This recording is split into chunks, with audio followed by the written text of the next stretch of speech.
हे आहे बघा वांग्याचे झाडे। आता हे बारकी बारकी वांगी आहेत आणि हे एकदम उपयोगी आयुर्वेदिक वांगे आहेत। आता बऱ्याच जणांना ह्याचा उपयोग माहीत असेल, बऱ्याच जणांना माहीत पण नसेल। तर दाढ किडली ना, तर दाढेची किडल्यावरती त्याच्यात ते बियांचा उपयोग करतात। दाढ दुखवण्यासाठी, दुखत असेल तर थांबण्यासाठी। तर ह्याचं बी पिकल्यानंतर ते वापरतात। आता ह्याचा उपयोग जो आहे तो आपल्याला जेवढा माहिती आहे तेवढाच आपण सांगतोय। अजून बरेच ह्याचा उपयोग आहेत, भाजी करण्यासाठी पण वापरतात। पण अजून काही मी कधी भाजी केली नाही, पण एकदा करून पाहिजे। हे बघा भरपूर वांगी लागले त्याला। हे छोटी छोटी छोटी वांगी आहेत, सगळी फुलं पण तेवढीच आहेत आणि वांगी पण तेवढीच लागलेत बघा।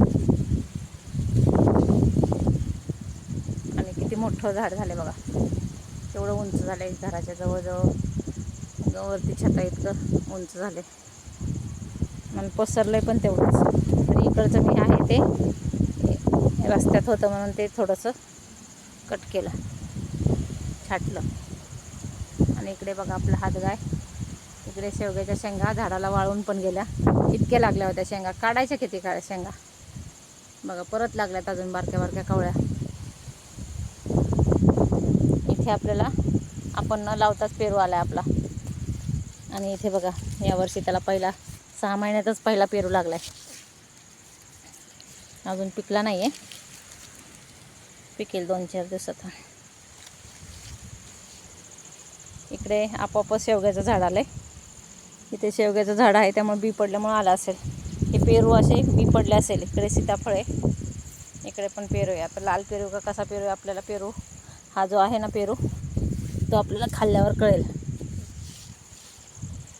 आणि इकडे आपण बऱ्याच वेली लावल्यात, चवळी लावली आहे, इथे निंबोणी लावली आहे, कारले आहेत, टोमॅटो आहेत। चवळी 3 प्रकारचे आहेत। हे बघा टोमॅटो आता पिकायला लागले, अजून कच्चच आहे। इथे पण टोमॅटो आहे, इकडे आपण दोडका लावला आहे, टोमॅटो भरपूर आले। टोमॅटोची चटणी छान होते बघा। इथे पण गवार पण लावली आहे, पालक लावली आहे, दोडका परत लावला आहे, इकडे घोसाळा लावला आहे आणि इकडे पण वेगळी चवळी लावली बघा। ह्याला शेंगा पण लागल्या चवळीला, इकडे पण लागले शेंगा। हे सगळं वेलवर्गीय आहे। इकडे कारली पण आहेत, पांढरं कारलं आहे, हिरवं कारलं आहे, बऱ्याच प्रकारची कारले आहेत बघा, वेगवेगळ्या प्रकारची कारली आहेत इकडे। आणि आता आपण